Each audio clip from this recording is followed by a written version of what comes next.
दो लाइनें आजाद समाज पार्टी और भीम आर्मी के लिए समर्पित करता हूं। उनके मेहनत और संघर्ष को समर्पित करता हूं कि लहरों को खामोश देखकर ये मत समझना कि समुद्र में रवानी नहीं है।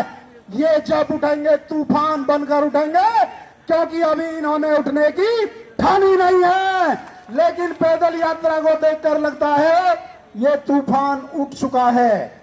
ये वो शोले हैं जो कभी बुझते नहीं, और ये तूफान है जो कभी रुकते नहीं, जो कभी रुकते नहीं। ये सत्ता परिवर्तन यात्रा सामाजिक न्याय के लिए, व्यवस्था परिवर्तन के लिए, स्वतंत्रता और समानता के लिए पूरे उत्तर प्रदेश में आजाद समाज पार्टी के राष्ट्रीय अध्यक्ष एडवोकेट चंद्रशेखर आजाद जी के नेतृत्व में निकाली जा रही है। यह क्योंकि यहां उत्तर प्रदेश और केंद्र में भारतीय जनता पार्टी की हिटलरशाही और तानाशाही सरकार है। अडानी अंबानी की सरकार है, जिनका गरीब मजदूर किसान से कोई लेना देना नहीं है। गरीब वंचित किसान, शोषित पीड़ित इनके एजेंडे में नहीं है। ये भारतीय जनता पार्टी की सरकार ये महंगाई में फेल, ये जीएसटी में फेल रही, ये नोटबंदी में फेल रही, ये स्मार्ट सिटी बनाने में फेल रही, ये डीजल पेट्रोल सस्ते देने में फेल रही, ये गैस सिलेंडर सस्ता देने में फेल रही। ये सरकार है तो नंबर 1 दलितों के अपराध के मामले में सरकार नंबर 1 है। ये बीफ के मामले में नंबर 1 है। ये नफरत फैलाने में नंबर 1 है। बताओ साथियों, इन मामले में नंबर 1 भारतीय जनता पार्टी है क्या नहीं है? बताओ। ये झूठ बोलने में नंबर 1 है, ये जुमले बताने में नंबर 1 है।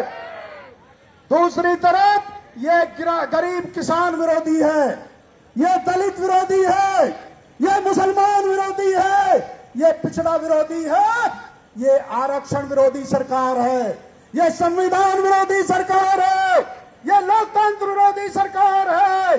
और इस सरकार को यदि बदल सकते हैं तो भाई चंद्रशेखर आजाद बब्बर शेर के नेतृत्व में बदल दी जा सकती है। और इस सरकार को बदलना है, और हम बदल के रहेंगे। हाथ उठा के बताओ कि बदल के रहोगे नहीं रहोगे? गर्मी तो नहीं लगेगी, बरसात में रुक तो नहीं जाओगे, सर्दी में रुक तो नहीं जाओगे।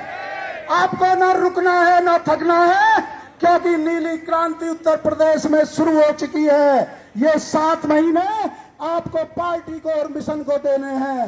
एक बात मैं और कहना चाहता हूं आपसे, ये भारतीय जनता पार्टी की सरकार बिल्कुल अंग्रेजों की सरकार की तरह है। बताओ है क्या नहीं है सरकार? अंग्रेजों ने भी 1947 में भाईचारे को, हिंदू मुस्लिम को बांटकर, फूट डालकर भारत में राज किया था। और भारतीय जनता पार्टी क्या कर रही है? ये भी हिंदू मुस्लिम को बांट के राजनीति कर रही है। दूसरे, भारतीय जनता पार्टी की सरकार देश को परसिमन बिल के मामले में साउथ इंडिया और नॉर्थ इंडिया को बांटने का काम कर रही है। जिस तरह अंग्रेजों ने बंगाल का विभाजन करके भारत की एकता को तोड़ने का काम किया था, भारतीय जनता पार्टी की सरकार में राजस्थान के गुजरों पर, 73 गुजरों पर, निहत्तों पर गोली बरसाकर मौत के घाट उतार दिए गए थे। असली जलियांवाला बाग भारतीय जनता पार्टी की सरकार में हुआ था। और मेरे देश के लोगों, एक जलियांवाला बाग अंग्रेजों ने किया था 1919 में, 13 अप्रैल को अमृतसर में। तो ये भारतीय जनता पार्टी और अंग्रेजों की सरकार बिल्कुल सेम है। दूसरे ओर अंग्रेजों ने भारत को लूटा था। लूटा था या नहीं लूटा था? बताओ। अंग्रेजों ने भारत को लूटा था, पैसा कमाया था। भारतीय जनता पार्टी की सरकार ने पर्यावरण को लूटा है। देश के लोगों को स्वच्छ वायु न मिले, इन्होंने अंडमान निकोबार द्वीप समूह में जंगल कटवाने का काम किया। इन्होंने छत्तीसगढ़ में जंगल कटवाने का काम किया। इन्होंने अरावली की पर्वत की हरित श्रृंखला को कटवाने का काम किया। ये तो बिल्कुल अंग्रेजों की तरह काम कर रहे हैं। लेकिन आजाद समाज पार्टी ये देश को जोड़ने का काम कर रही है। ये देश को हिंदू मुस्लिम भाईचारे को बनाने का काम कर रही है। और मैं ये कहना चाहता हूं, मेरे समाज के लोगों, बहुजन समाज के लोगों, कमर कस लो, अभी नहीं तो कभी नहीं। 2027 में बहुजन राज आएगा। बताओ किसके नेतृत्व में आएगा? जोरदार नारे के साथ नाम किसके नेतृत्व में आएगा? चंद्रशेखर आजाद। भाई चंद्रशेखर आजाद जी के नेतृत्व में आएगा, क्योंकि उत्तर प्रदेश के 3 कप्तान दलित, पिछड़ा और मुसलमान, और यही नगीना मॉडल है, और यही नगीना मॉडल पूरे पश्चिम उत्तर प्रदेश का मॉडल है, और यही नगीना मॉडल पूरे देश का मॉडल बनेगा एक दिन, जिस दिन भाई देश की लाल किले से देश के प्रधानमंत्री के रूप में शपथ लेंगे।